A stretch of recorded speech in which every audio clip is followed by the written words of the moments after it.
Hello. Did you like this project and do you want to make exactly the same? Then I have a kit for you guys where everything is inside.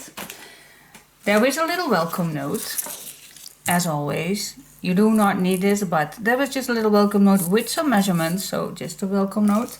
And there are the 2mm chipboard is inside. Of course, this big pile of papers. So with 78 sheets inside, so 6 times 13 sheets there is inside. You will have enough, by the way, for this project. I had left 2 big sets of papers which I did not use, so if you have 4 sets, then you will have enough to work on this project.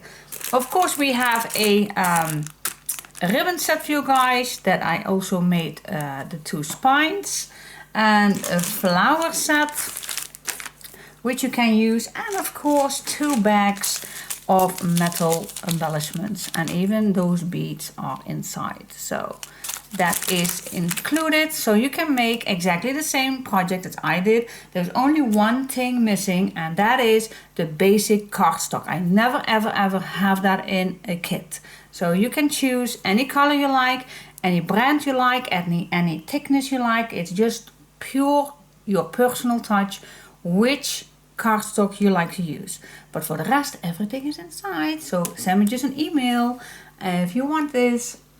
Thank you so much. Bye bye.